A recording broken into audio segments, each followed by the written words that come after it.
안녕하세요. 대구부동산 선입니다. 3월 8일 일일 브리핑에 들어왔습니다. 돈이 돌아야 집값을 올리지. 요거 특내죠. 윗부분 특내죠. 자, 노란색 신생아, 여기 노란색 아래쪽 신생아 특내죠. 돈 32조 중에서 3.3조가 쓰이고 난 이후에 발표가 없어요. 특내 때만 해도 한 달이 지났을 때 인기 대박이네. 야, 전체 가용 예산 중에서 44%나 신청을 해버렸네. 이런 뉴스가 나왔었는데요. 지금 없어요. 소식이 없어요. 왜? 특례 때 20일이 경과하고 나서 총 예산 중에서 37%를 신청했거든요. 근데 똑같이 20일이 지나고 났는데 전체 가용 예산 중에서 10%밖에 쓰지 않았어요. 그 말인즉슨 이번에 한 달이 지나고 나서 많이 써봐야 한 15% 썼을래나? 특례 신청 속도의 3분의 1밖에 안 씁니다. 돈이 돌아야 집값을 올리지. 자, 낙폭을 키워가고 있는 모습 확인하고 계시죠? 예. 날이 거듭될수록 낙폭이 더 커지고 있다. 그리고 오늘자 뉴스 중에서 부동산 PF 익스포저 GDP 9%에 달해. 예. 200조, 2000조 중에서 GDP 2000조 중에서 약 10% 정도만 200조 되잖아요. 이 중에서 부실 PF가 55%래요. 100조가 날아갑니다. 100조가 날아갈 수 있습니다. 그럼 이 PF 문제 202조 노출되어 있는 이 부분, 이것이 해결되려면 얼마나 많은 돈이 투입되어야 될까요? 주담대 신생아 특례 저 정도로 쓰이면은 정책 자금 올해 한 30조밖에 안 쓰여요. 그럼 나머지 일반인들이 자금 조달하는 부분까지 하면 이 정도밖에 안 된다고 가정을 해보면 200조의 물건 지금 이것을 해결하려면 4년 5년이 걸립니다. 4년 5년.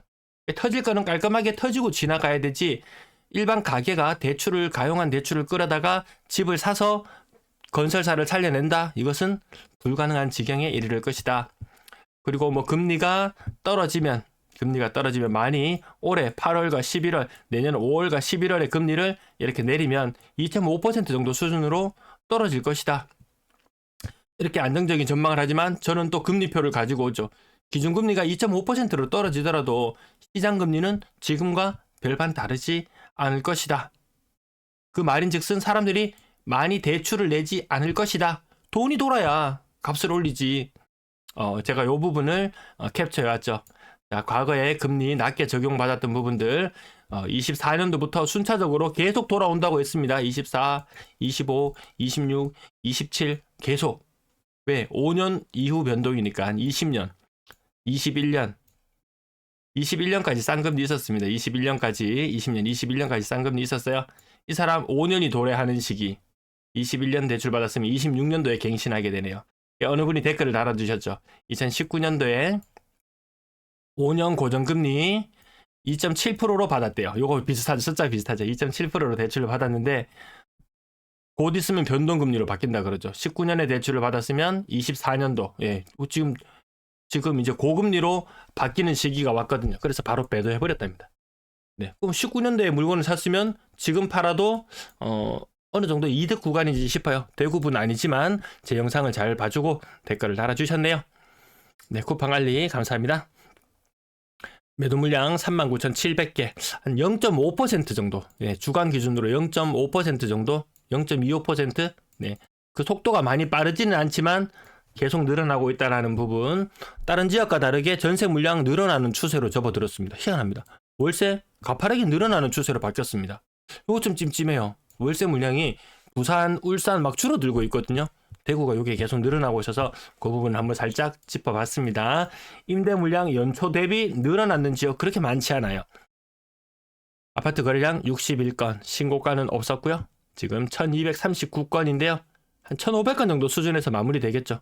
그리고 3월의 거래량 증가 속도가 그닥 빠르게 느껴지지 않습니다. 그닥 빠르게 느껴지지 않아요.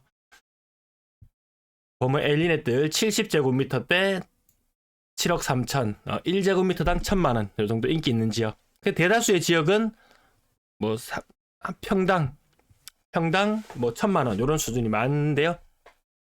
남산 롯데캐슬 센트럴스카이 8층, 네, 7억 한 2천, 3천 이렇게 거래되더니 7억 거래건도 눈에 띄고요.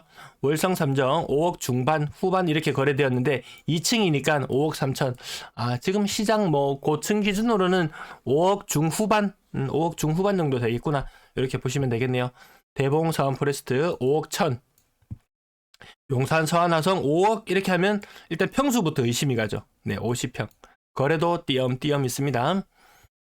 수성보성 4억 7천. 네, 일단 하락률 딱 보고 하락률이 왜 이렇게밖에 안 되지? 평수를 체크해 보면 40평대.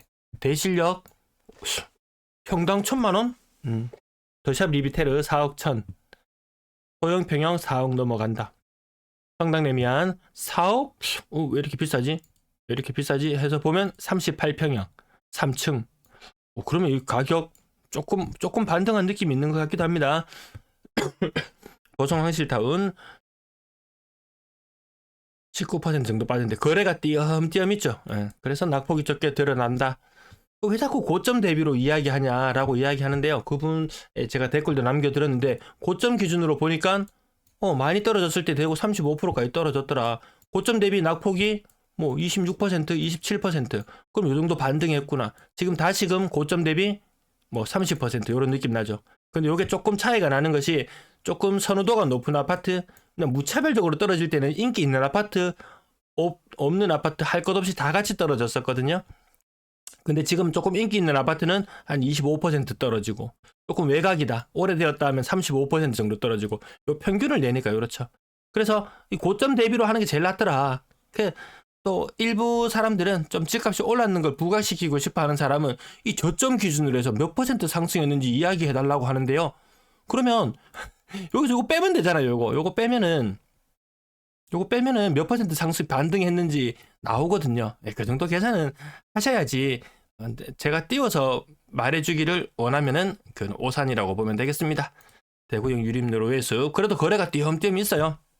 하락률이 높게 보이지만 거래는 꾸준한 편이다. 이 바로 인근에 신축이 5억 6억 분양가 5억 중반 막 이렇게 되는데요. 야, 그럴 바에 이거 하겠다. 저는 그런 생각이 변함이 없습니다. 한라 하우젠트 센텀 이거 완전 새삥인데요. 새삥인데 분양할 때도 인기가 그닥 많지는 않았었죠. 네, 가격 3억 9천입니다. 이거 지금 건축비만 해도 이만큼 나오지 싶어요. 웬만한 지역들 분담금만 해도 저만큼 내라 할 겁니다. 국평 기준으로 봤을 때. 그렇게 됐을 때 분명히 매력적인 물건도 있을 것이다. 3억대 물건. 3억 5천, 3억 4천. 이런 모습도 많이 있죠. 35% 이렇게 빠지는 것들 있잖아요. 네, 아까 앞에서 말씀드렸던 부분, 제가 지워버렸나요? 여기 썼다가 지웠군요. 네. 이렇게 했을 때 많이 빠지는 거 35%, 적게 빠지는 거 25%. 이 정도로 보면 대구에서는 큰 틀에서는 변화가 없는 것 같다. 그리고 평당 1,000만 원대 선택의 여지가 많다. 라는 부분까지 계속해서 강조해서 드립니다. 이 정도 모습, 30.5% 정도 이 정도 빠지는 것이 대구에 지금 일반적으로 고점 대비 거래되는 모습. 또 3억에 거래되었거든요. 고점 대비 직거래였죠. 나름 합리적인 가격인 것 같다. 이 정도면은 직계 좀비 속간에 이런 거래는 아닌 것 같고, 아는 사람을 통한 거래 정도로 봐도 무방하다. 이렇게 생각이 되네요. 건당 거래대금 쭉 빠지고 있어요. 딱히 LH가 저가로 매입을 해서 가격이 빠지나 그런 것도 없습니다. 그냥 가격이 주저앉았어요. 비싼 아파트 안 사면 이런 현상이 나타나거든요. 거래량 N자인 패턴이 나타날 것이다. 누구는 또 W자를 꿈꾸는 사람도 있을지도 모르겠습니다. 그러면 이게 돈이 돌아야지, 돈이 투입이 되어야지 이게 올라가는데, 신생아 특례도 안 받아, 정책자금 대출도 안 받아. 제 영상을 또 계속 잘 시청해 주시는 이호선님이 현재 그때 전세를 살고 계신다고 말씀을 해주셨는데요. 임대인이 매도로 내 집을 내놨다고 하죠. 네, 어제 댓글에였습니다. 매도로 내놓으니까 집을 보러 오는 사람은 신혼부부밖에 없더라. 지금 별로 그닥이죠. 또 코인을 또 한번 예를 들면, 저는 코인을 일절 안 하니까 그래도 가격 추이는 살펴봅니다. 비트코인이 18,000불. 지금 얼마인가요? 4배 올랐습니다. 4배. 1년 전에 최악의 부동산 상황일 때 부동산은 뭐 10% 반등했니 많이 뭐 인기 있는 지역은 20% 반등했니 많이 이런 이야기가 하는데 비트코인은 4배 올랐어요. 그 바로 밑에 있는 이더리움 1,000원까지 떨어졌다가 이거 지금 거의 3,900원 4,000원 거의 4배로 올랐어요. 일부 주식들 막 미친 듯이 오르고 있는 것도 있어요. 그래서 거기에 현혹되어 가지고 하면은 또 거기도 멘탈이 탈탈 털립니다. 예, 그 나름대로 고인물들이 있는 것 같습니다. 3억 미만 비중 조금 올라가고 있고요. 6억 이상 물건 안 사더라. 그래서 지난번에 범사만선 특집을 다뤘을 때 신생아 이거 나와도 뭐 그닥 효과 없을 거다. 신생아 6억이라고 제가 잘못 말씀드렸는데 9억까지도 살 수 있습니다.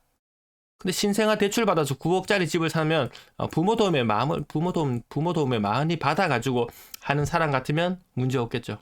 맞다. 지금 돈 투입되는 게 이 신생아 특례에다가 양가에서 돈을 증여세 안 내고 돈을 땡기고 부모 돈까지 땡겨라. 단순히 신생아만 파는 게 아닙니다. 신생아 플러스 부모 등골까지 같이 빨아서 집 사라.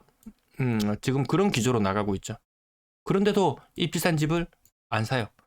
그래서 뭐 학군이나 이런 것들 너무 욕심내서 너무 먼 미래를 내다보고 여기서 사는 순간 고가의 집을 빚을 잔뜩 내고 4억 5억 대출내서 사는 순간 그 인생은 그걸로 끝입니다. 예. 끝입니다. 거기다가 놈들이 또 거기 살면은 또 놈들이 또 좋은 차 타면 나도 좋은 차 인생이 진짜 딱 퇴직할 때 되면 집 하나 딸랑 남는 그러니까 뭐 월급쟁이들 인생이 다 뭐 그런 거라 생각하면 그런데 너무 젊은 시절부터 너무 인생을 저당 잡히는 게 아닐까 그런 생각도 해봤습니다. 분양권 지금 신고는 정상적으로 되고 있는 것 같은데 분양권 매력 떨어지죠. 왜? 어제 말씀드렸다시피 할인 분양 20% 때려버리니까 지금 이 분양권보다 새 아파트 더 좋은 것들을 또 이렇게 취할 수 있는 그런 기회도 올 것 같으니까 와 그렇게 이렇게 악순환이 한번 시작되니까 살려고 했던 사람마저도 등 돌려버리고 다 재고 있죠. 다 재고 있습니다. 거래가 조금 누락되었는 것 같은데 아직 정상화되고 있지는 않네요. 전세 거래도 약간 오락가락하고 이 집계도 약간 좀 이상합니다. 지금 뭔가 집계가 이상해요. 자동으로 계산되는 건데 어디가 잘못 꼬여버렸는지 모르겠는데 요거 조만간에 수정은 한번 가해야 될 것 같습니다. 전월세 비중 안 높아지네요. 안 높아져요. 전세 대금도 빠지고 있는 형태. 희한하죠. 전세 사는 사람도 지금 인기 있는 곳이 3억에서 4억대 요 정도 되면은 이거 맞죠? 신생아 전세 대출 받을 수 있죠. 그런 사람들 요 싸게 해서 괜찮은 집 살아보고 또 다음 선택을 또 도모해도 그렇게 나쁘지는 않을 것 같아. 네, 오늘 여기까지. 뒤에 많이 특이한 내용 없어요. 전월세 시장 무진장 안정적이자 못해 물건이 넘쳐나더라. 감사합니다.